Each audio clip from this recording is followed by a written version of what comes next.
Hello guys, welcome to my humble YouTube channel where I bring you fanfiction that will brighten your days.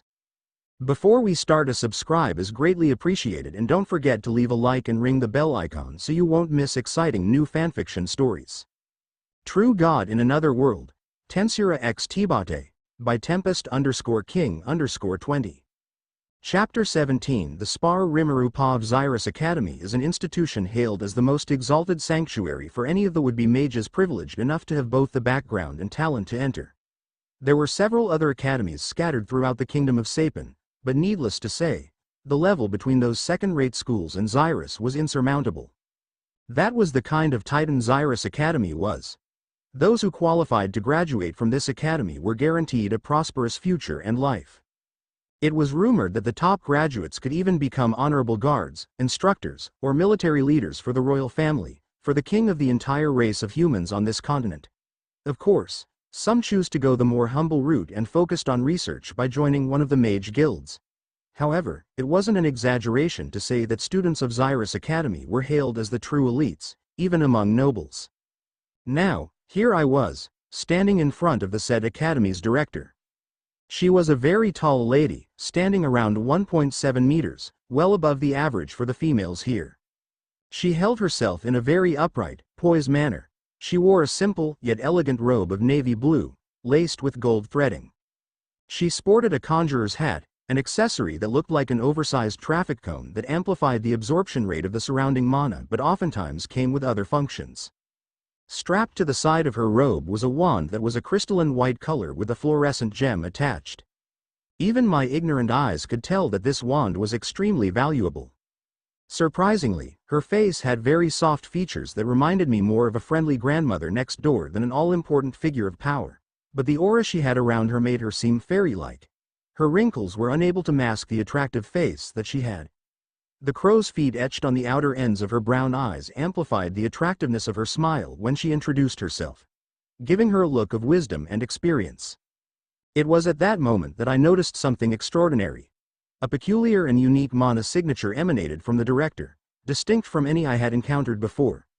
Seal and Sylvia had already confirmed my suspicions. The director was an Alacrian.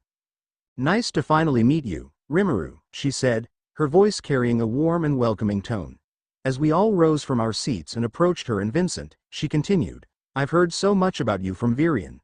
He's been incessantly bragging about having a talented disciple for quite some time." "Nice to meet you too, Director," I replied. My words seemed to elicit a mix of shock and curiosity from the others, while my mother's eyes widened in horror at what she perceived as my disrespect. Nevertheless, I pressed on. "I've been eagerly anticipating this meeting ever since Gramps, Elder Virian, told me about you." The director furrowed her brows, looking at me with a mixture of confusion and curiosity. Sensing her confusion, my mother couldn't help but intervene. She turned to the director, a concerned expression on her face. "Is there something wrong with my son, Director Goodsky?" The director's gaze lingered on me, her eyes searching for answers. "I can't sense a shred of mana from him," she remarked, her voice tinged with suspicion and confusion. Her gaze intensified, scrutinizing me. My mother looked at me, silently urging me to cancel the technique, and with a nod, I deactivated Mirage Walk, allowing everyone to perceive my mana signature and check my core. "Light orange," Director Goodsky exclaimed, her voice tinged with incredulity. She locked eyes with me, her curiosity piqued. "Rimuru, how old are you?" "I'm 4 years old, Director," I responded matter-of-factly. 4. She sighed, a mix of exasperation and amusement escaping her lips. She paused, lost in thought for a moment, her eyes fixed upon me. "Now I understand why Virian was so proud of you." A smile tugged at the corners of her lips. "Rimuru, I'm thoroughly convinced of your potential. I want you to join my academy. However, I must admit, I'm incredibly curious about your abilities. How about a friendly sparring match with this old woman, my dear?" I nodded in agreement, a surge of excitement coursing through me.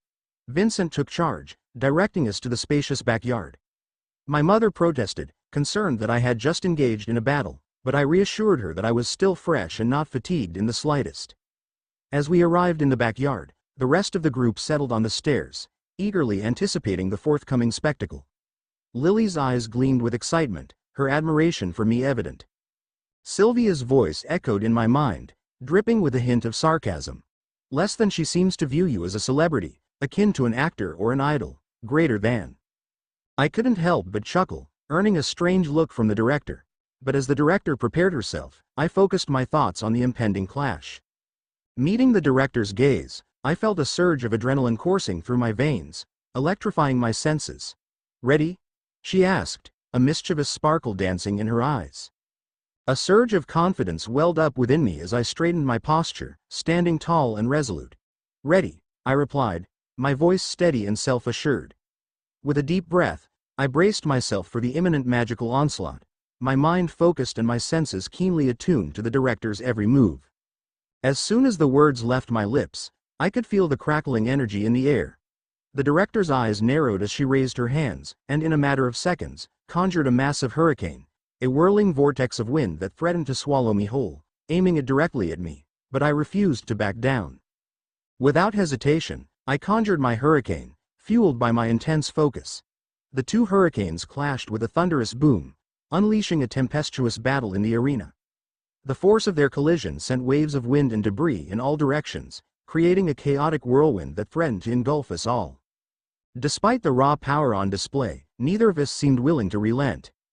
The hurricane battle raged on, unleashing a tempestuous maelstrom that filled the arena with wind and debris. But the director wasn't finished. She swiftly launched a barrage of razor-sharp wind blades in my direction, each one slicing through the air with deadly precision. In response, I countered with a massive wind spell, creating a powerful gust that intercepted and dispersed her attack, turning the blades into harmless gusts of wind. Determined to press my advantage, I conjured fireballs, the flames dancing at my fingertips. I unleashed them towards the director, her eyes widening in surprise at the sheer intensity of my two-elemental prowess, at this early age. However, she quickly regained her composure and conjured another hurricane, a force of nature that effortlessly dispelled and extinguished the flames within moments.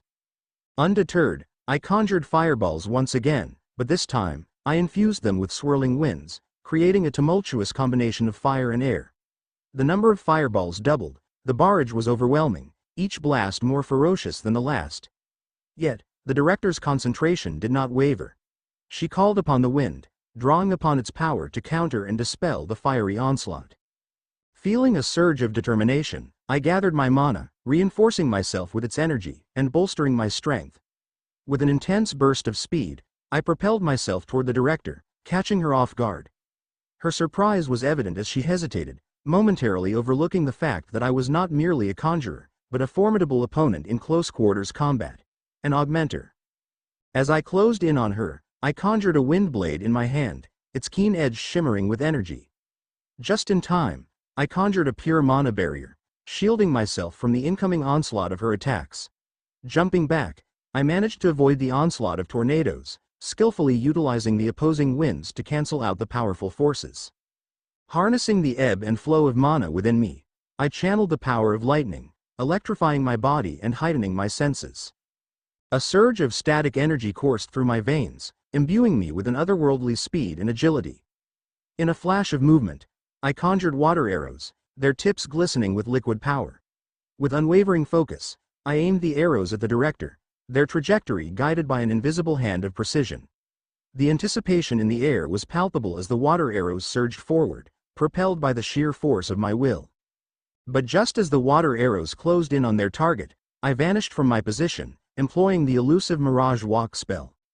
Now moving at a nearly imperceptible speed, aided by the crackling energy of lightning and the honing of my physical abilities, I became a ghostly blur, invisible to the spectators who watched in awe. All attention was fixated on the illusion I had cast upon the director, diverting their gaze from my true intentions and allowing me to approach her undetected. Before she could react, I materialized at her side with a flourish of elemental prowess. The surprise momentarily flickered across her face, a fleeting glimpse of vulnerability. With a triumphant smirk etched upon my lips, I extended my hand, conjuring a wind blade of my own. Its form shimmered with an ethereal brilliance, infused with the power of the storm. With an air of authority, I declared, my voice resolute and unwavering, "I guess this is enough for a demonstration, right, director?" The words echoed through the arena. My family and friends stood in stunned silence, their eyes wide with disbelief, as they gazed upon the extraordinary scene that unfolded before them. The realization that I had seemingly overcome the formidable director washed over them, leaving them speechless. Little did they know the true extent of her skill, and that this battle would have been fiercer had she not deliberately held back. Nonetheless, at this pivotal moment, I had proven my mettle and earned her respect. Why, you're a tri-elemental?"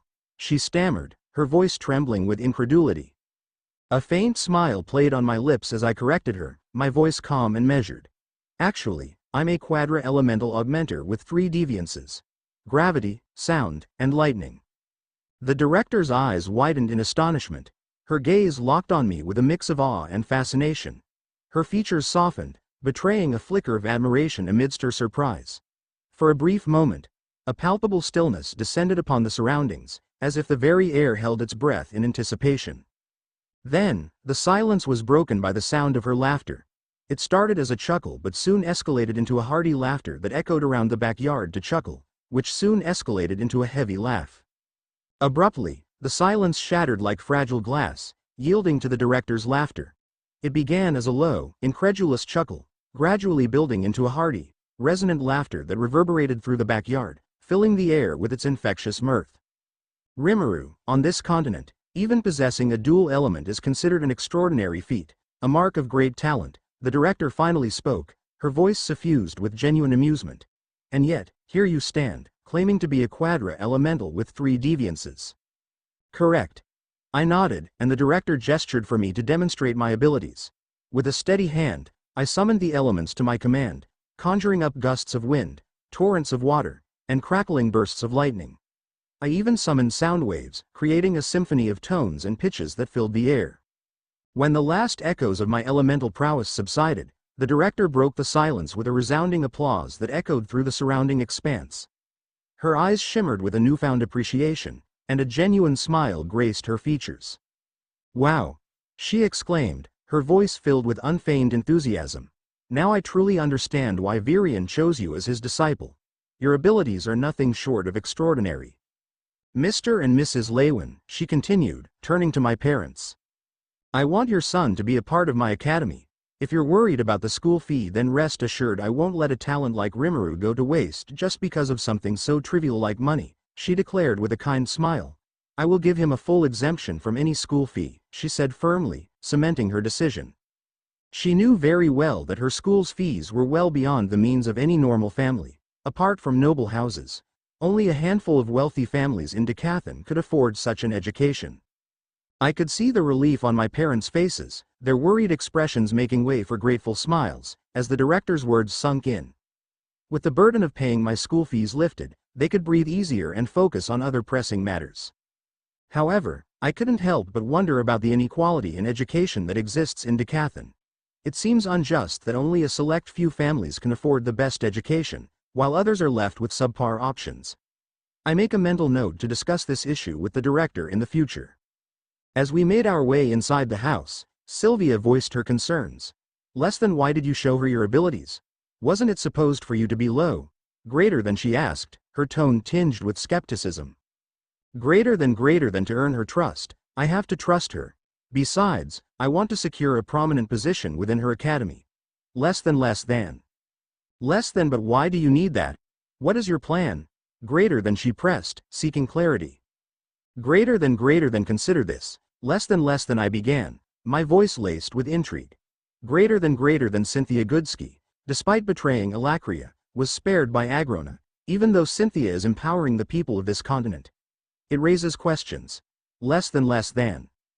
Sylvia pondered my words. Less than him. When you put it this way, it does sound strange. Agrona has numerous spies on this continent. Eliminating Cynthia would have been a simple task. Her disappearance alone would have sown chaos. Yet, he refrained from doing so. Greater than exactly. Less than, I replied, a note of satisfaction lacing my words. Greater than, but he didn't. Because it would be easier for Agrona to gather talented individuals and young nobles in one place, only to annihilate them. Or even he could. Less than utilize them as guinea pigs. This would cause widespread chaos, regardless of his chosen plan. Greater than, she finished my sentence, her voice reflecting a mix of understanding and concern. Greater than do you understand now? Less than I inquired, a smug smile playing on my lips. Greater than the possibilities are intriguing, don't you think? Less than. Less than the Academy will be Aggrona's first target when he decides to initiate the war with Decathlon. And since Cynthia betrayed Alacria, you plan to win her over to our side. Being the first Quadra Elemental on the continent, she will undoubtedly strive to include you in the Academy, and you will request to give you power over the Academy as one of your conditions. Greater than correct, less than I nodded, pleased with Sylvia's astuteness.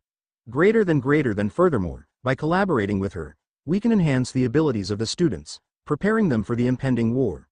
They will be less likely to question our sources of information due to Cynthia's status as a traitor to Alacria. However, before we proceed, we must address the curse that plagues her. Seal, have you been able to analyze it? Less than. Less than all right, I understand. So, what's our next move? Greater than Sylvia inquired, her voice steady, ready to embark on the path we had set forth. I shook my head, a touch of caution coloring my response. Greater than no, we cannot remove it just yet. If Aggrona discovers that someone has lifted the curse, he will undoubtedly launch a relentless search for the offender. We must wait for the opportune moment. Less than understanding the necessity of patience, both Sylvia and Seal nodded in agreement. Less than all right, I understand. So what's our next move? Greater than Sylvia asked. Greater than our next move is to continue gaining Cynthia's trust, and our influence within the Academy. Less than I replied, my tone resolute. Greater than we need to position ourselves strategically before the war erupts. Securing allies within the Academy is crucial. Additionally, we must gather intelligence on the current state of technology and magic in Decathlon, as well as the military might of the kingdom. And above all, we must train diligently, honing our abilities. We cannot afford to be weak when the impending war arrives. Less than. Sylvia's eyes widened with a mixture of awe and respect. Less than wow, you've planned this well, greater than Sylvia remarked, her voice tinged with admiration. A faint smile tugged at the corners of my lips. Greater than well, I can't let Aggrona get ahead of me, can I? Less than I replied, a hint of determination in my tone. Less than you're right, and you have my full support, greater than Sylvia said, her voice filled with conviction. Greater than and I'm thankful for that. Less than I replied sincerely. I drew my attention to my parents and the director, who continued their discussion about my enrollment in the Academy. Honestly, I had no interest in eavesdropping on their conversation, so I decided to divert my focus to the rest of the room. All eyes were fixated on the exchange between my father and the director, except for Lily, who seemed blissfully unaware of the gravity of the situation. Well, she's only 4 years old, I thought to myself, considering whether to call Lily over to engage in something more entertaining than listening to my parents' deliberations. However, before I could make a move, a sudden burning sensation emanated from my dimensional ring, startling me. Instinctively, I activated the ring, causing my communication scroll to materialize in a mesmerizing display of glowing lights. The presence of the scroll immediately captured the attention of everyone in the room. Filled with anticipation, I carefully opened the scroll, and to my astonishment, the face of Gramps appeared on the other side. Gramps? Is everything all right? I inquired with concern, noting a hint of weariness in his eyes. Yeah, everything's fine, except that Tess asks me every day when you'll be back, Gramps responded. Gramps' voice caught the attention of the director, who had approached me during the call. Oh, Cynthia, what are you doing there? Gramps questioned, his interest piqued by the unexpected presence of the director. I was curious about the talent you were showcasing, so I came to see him and assess his suitability for my academy. I must say, Virian, you have a good eye, the director explained, stunning everyone present. The revelation that the former king of the elves was the caller surprised them all, especially my mother. However, what struck them most, and my mother in particular, was the casual and informal tone of our conversation, with me charmingly addressing him as Gramps. Isn't it? Rimuru is the best among them, Gramps proudly declared, a touch of arrogance lacing his words. The director's eyebrow arched in response to his claim, clearly. Among them? Are you saying that Rimuru is not your only student?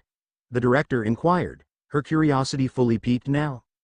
Oh, right, I forgot to mention that. Rimuru is not my sole student. His brother, Arthur, is also under my tutelage, just like Rimuru. Arthur possesses great talent as well. I can confidently say that he is the second most gifted individual I have encountered, second only to Rimuru himself, Gramps explained, stroking his long, white beard thoughtfully. Realizing that we had veered away from the main purpose of Gramps' call, I hurriedly attempted to steer the conversation back on track. Gramps, why did you call? I interjected, hoping to refocus our discussion. No particular reason, Rimuru. I simply wanted to check up on you and inquire about your return date, so I can arrange for someone to pick you up, he responded nonchalantly, his tone casual and relaxed. It was then that I remembered an important detail I had forgotten to mention earlier. Oh, actually, Gramps, I'll be staying an additional 2 weeks. I forgot to inform you earlier, I confessed sheepishly, hoping to preempt any potential concerns. Gramps let out an exasperated sigh, his disappointment evident. I won't ask why, but neither Arthur nor I can be held responsible for any consequences, he stated firmly, his gaze fixed on me.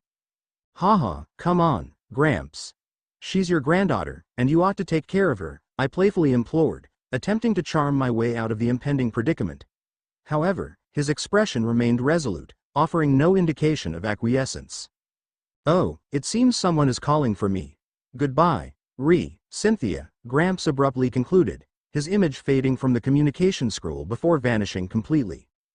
The room fell into a momentary silence, the weight of the conversation with Gramps lingering in the air. Looks like you're going to have a lot of trouble, the director said with a mischievous smile, breaking the silence as I let out a deep sigh, realizing the consequences of my extended stay. Well, I guess it's time for me to leave. It was nice to meet you, Rimuru. I'll be waiting for you at the academy, the director said with a warm smile, as soon as the director left, casting a solemn silence in the room. I sighed, realizing that this situation had become all too familiar. In the midst of the lingering silence, my mother approached me with a quiet and purposeful stride. She gently handed Ellie, who had been resting in her lap, to my father before turning her attention towards me. The atmosphere around her seemed tinged with a hint of tension, causing my nerves to tingle with apprehension. Her expression, usually warm and gentle, now held a sternness that sent a shiver down my spine. Curiosity mingled with anxiety as I asked cautiously, "What's wrong, Mom?" The words escaped my lips with a touch of unease, for I could sense the gravity of the situation. Kneeling down to my eye level, my mother firmly grasped my shoulders, her hands providing both a sense of grounding and urgency. She gave me a slight shake, her voice tinged with a mixture of disappointment and concern. "What were you thinking when you spoke to the former king like that?" Her scolding began, the words punctuated by her earnestness. Desperate to explain myself and alleviate the mounting tension, I hurriedly responded, "But Mom, Virian told us to call him Gramps. Arthur and I have grown close to the royal family, and it's how he prefers to be addressed." Despite my explanation, my mother's expression remained unchanged, her scolding continuing unabated. A heavy sigh escaped me, a mixture of frustration and weariness. "Mom, I promise it's the truth," I pleaded, hoping to convey the sincerity of my words. I could feel the weight of her gaze bearing down on me, intensifying my nervousness. Her stern facade softened ever so slightly, her voice carrying a hint of exasperation. "If that's the case, you should have informed me beforehand," she said, her words laced with a touch of resignation. It was clear that my mother's concerns stemmed from a place of protectiveness, her worries momentarily overshadowed by the relief that I hadn't acted out of line intentionally. A surge of relief washed over me, knowing that the situation wasn't as dire as I had initially feared. Seizing the opportunity, I quickly apologized once again, sorry. As the night settled over the city, I found solace in the tranquility of the backyard, away from the revelry and merriment that echoed through the halls of Helste's palace. The laughter and merry chatter of my family filled the air. Lily had succumbed to the fatigue of the day and found solace in slumber, so I sought a moment of respite, a moment to immerse myself in the ethereal beauty of the starry sky that stretched above me. Gazing upwards, I marveled at the celestial canvas that unfolded before my eyes. The floating city afforded me an unobstructed view, devoid of any intrusive clouds. Countless stars twinkled like distant beacons, their shimmering brilliance casting a soft glow upon the moonlit landscape. It was a sight that never failed to captivate me, a reminder of the vastness and wonder of the universe. Lying on the lush grass, I closed my eyes, allowing my senses to embrace the serenade of the gentle breeze caressing my face. The warmth it carried wrapped around me like a comforting embrace, whispering secrets of distant lands. In this moment of solitude, I could truly appreciate the harmony of nature and the symphony of life that surrounded me. Closing my eyes, I surrendered myself to the embrace of serenity, relishing in the newfound sense of belonging that echoed through the air. Laughter and camaraderie of my family filled the distance, a stark contrast to the monotonous hours spent confined to my desk. It was a welcome change, a realization that my focus had been misplaced, fixated more on tasks than on the relationships that mattered. I found solace in my arrival within this world, finding kinship and solace with my newfound family. However, a bittersweet ache tugged at my heart as I longed for Arthur's presence beside me. He deserved to revel in this warmth, to experience the love and acceptance that surrounded us. Perhaps I could aid him in his assimilation process, expediting his journey so that he, too, could partake in the joys of our family, and I can even teach him the Mirage Walk. Thoughts then turned to Alfred and the others. I had not heard from them in a while. The last I knew, Kyle and Kyla had awakened their dormant mana cores, delving into the rudiments of training. Thankfully, the hideout held an abundance of mana, affording them a potentially smoother path towards breaking through to the next stage. Until now, I had kept them in the dark, withholding knowledge of the existence of another continent and the looming threat of an impending war. Instead, I had merely conveyed that our support would come in the form of targeting the hideouts of slave traders, urging them to fortify their strength. Honestly speaking, I don't know if they will make a difference in the next war. Without a true understanding of Alacria's strength, I lacked a meaningful metric to gauge our own capabilities against the might of Agrona. Would their efforts truly make a difference in the impending conflict? Only time would reveal the answer, leaving me to grapple with the weight of uncertainty. In truth, it would be far simpler for me to unleash the seal and eradicate Agrona and any potential threats to my family. Yet, I held steadfast in my belief that the people of this world must confront the harsh realities of war if they were to evolve and progress.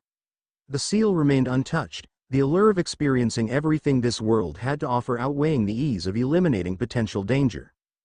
Despite my transformation and relinquishment of my humanity long ago, a lingering trace of that identity held on. I yearned for the familiarity of being human, a sentiment tinged with nostalgia even as I acknowledged the impossibility of fully reclaiming it. A part of me still clung to the remnants of what once was, but I could not be considered a human anymore.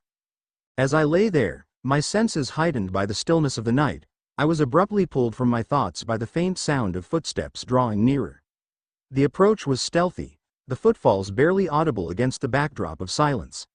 I instinctively knew who it was, even before I caught a glimpse of her. As she drew nearer, her presence enveloped me, and I could feel the heat radiating from her body, a stark contrast to the coolness of the night air. She approached me with a silent reverence, her steps measured and deliberate.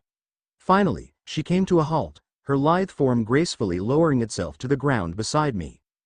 With bated breath, I slowly opened my eyes, the world around me coming into focus. There she stood, a striking figure against the dark canvas of the night. Her jet-black hair danced wildly in the swift wind, cascading down her shoulders with an ethereal grace. The moonlight cast an otherworldly glow upon her, accentuating the depth of her penetrating red eyes that seemed to hold a kaleidoscope of emotions within their depths. We sat there in silence, the weight of unspoken words lingering between us. The crickets provided a symphony of chirping, their song punctuating the stillness of the night. I turned my gaze skyward, allowing the vast expanse of stars to captivate my attention, if only to momentarily divert my thoughts from the intensity of the moment. Interrupting the profound stillness, I broke the silence with a question, my voice tinged with a mix of nostalgia and curiosity. Doesn't this remind you of the first time we spoke? Jasmine nodded, her gaze matching mine as she too contemplated the night sky. After a few moments, she shifted her attention back to me, her expression a canvas of muted emotions. Yes, she replied softly, her face still as solemn as the first time I met her. The quietude enveloped us, stretching out for a few fleeting moments, as we basked in the tranquil embrace of the cool, mild night. A gentle breeze rustled the leaves nearby, adding a subtle melody to the serene ambiance. So what do you want? I asked without looking at her. She hesitated, her expression betraying a mix of emotions. I just want. Her voice trailed off, as if searching for the right words to encapsulate her thoughts and feelings. An apology, perhaps? I interjected, Anticipating the direction of her response, I let out a weary sigh, a tinge of resignation lacing my words. I told you there was no need to apologize. It was my decision, and I would have done it if I could turn back time. A flicker of disappointment crossed Jasmine's face, but I silenced her protests with a firm yet gentle tone. I took a moment, allowing my words to find their way through the depths of my thoughts, before continuing. There is a saying that resonates with me. Never regret. If the past was good, then it is a wonderful memory, and if it was bad, then it serves as a valuable lesson. Jasmine, her head supported by her hands that clasped her knees, regarded me with a mixture of curiosity and longing as she absorbed my words. "And what lesson have you learned?" she inquired, her voice filled with genuine curiosity. A contemplative smile graced my lips as I met Jasmine's gaze, the weight of my experiences reflected in my eyes. I have learned the importance of resilience and adaptability. Life is an unpredictable journey, and we must constantly fortify ourselves to face whatever challenges lie ahead. But amidst the hardships, we must also remember to cherish the moments of joy and serenity. For who knows if this tranquil interlude is but the calm before the storm. Jasmine listened intently, her eyes shining with newfound determination, a flicker of understanding passing between us. I couldn't help but smile at the sight before me, the hope that bloomed within her. "How about I help you train?" I offered, my voice laced with sincerity. Jasmine is undoubtedly an amazing talent, and she is also someone I care about, so it wouldn't hurt to help her out. Although I'm still a beginner when it comes to sound magic, I can help you unlock it. Jasmine's surprise was evident as she looked at me, but a smile quickly spread across her face as the realization of what I was offering sank in. "That would be great," she said, practically buzzing with excitement. "I expect great things from you, Jasmine," I teased, a smirk gracing my features. "But I have no doubt that you will surpass even my highest expectations."